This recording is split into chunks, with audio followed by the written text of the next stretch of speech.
This poem comes out of a demonstration at San Francisco State. One of the instructors invited 2 members of the American Nazi Party to speak to his class. Don't let the fascists speak.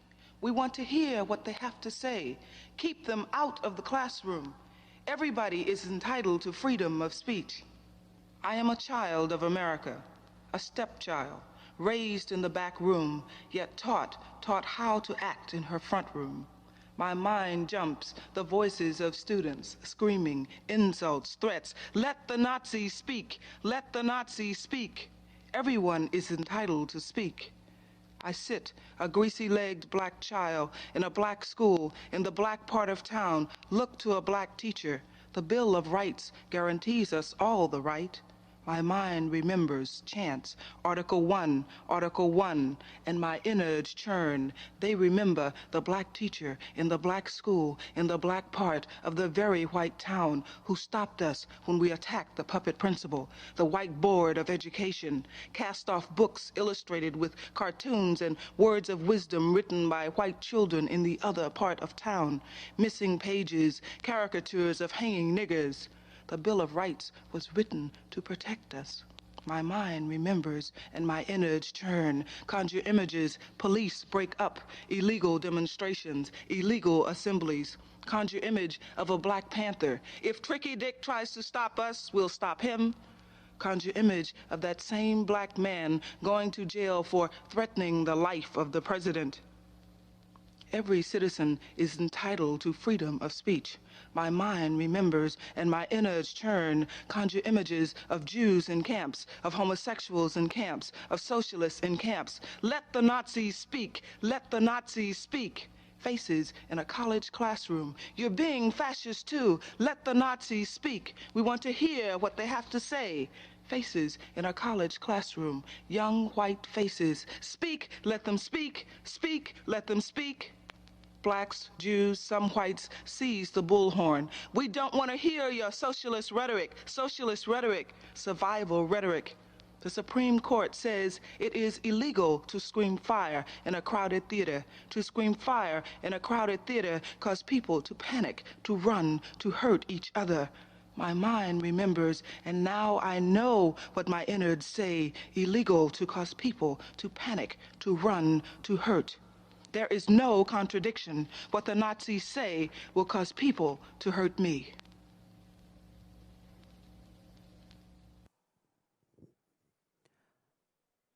The orator as non-mythic is as old as the myth itself. What we come to know as communication, verbal communication, has been limited to signifiers and intrinsic life codes expressed as sonic waves, i.e. the finger snap, the sucking of teeth, and low humming. The orator is proudly forgotten in the canon, for his own is one of Afrocentricity underpassed by the likes of Borges and Bradbury. The orator is proudly forgotten because he did not commit to institutional rhetoric. You know, the good Negro, Spanish in some parts so that we might understand his slang. The orator does not believe in text, at least printed, the word we know as printed text. Instead, he masters intuition, collective memory, and grandiose accounts through sound, finger snapping, sucking of teeth, low humming, dance, and breath. The orator is proudly forgotten because he speaks with his chest, all intent and no misgivings. The orator studies silently, making use of all his senses, his voice, an instrument, shrill and taut, biblical in its nature, a testament to Psalms, or indeed the resilience of orators through song and worship.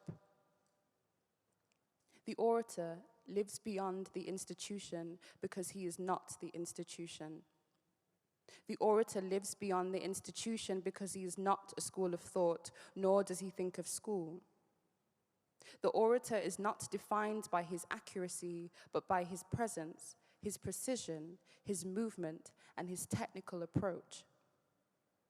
Some of the greatest orators of our time were illiterate and discharged by the so-called academics. The greatest orators of our time were shunned by traditional courtings of education. Remember, the orator does not believe in the printed text. Instead, he masters the art of charm, seduction, and insight, arguably more dangerous than the canon, the European canon at that. The orator works with a new kind of text, a different style of voice that shapeshifts, changing with the tide and connecting to developing audiences. The orator does not attend symposiums and conferences, for the orator is not to be confused with the speaker. The orator watches on in enjoyment, attending because the performance of oration is its own kind of study. The orator is timeless because he never began or ended. The orator is organic matter, a supercosmic putty, scattered across all lands, linking digits of fingertips, slipping out the rectums into toilet bowls, and blinking delicately in LED screens.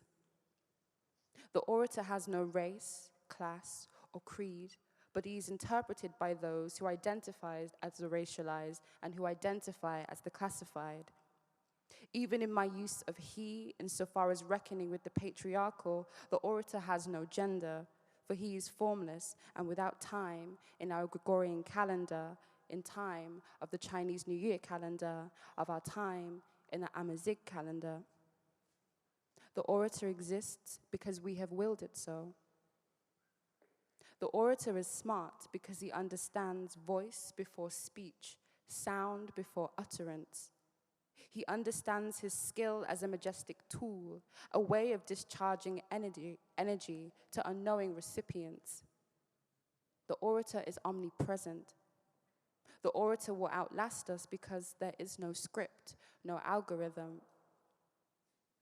The orator is the purest form of communication we have left because he allows us to learn without directly informing.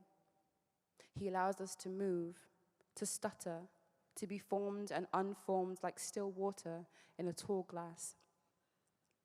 The orator will end us all, like Revelations. I will give to each person according to what they have done. I am the Alpha and the Omega, the first and the last, the beginning and the end. Thank you.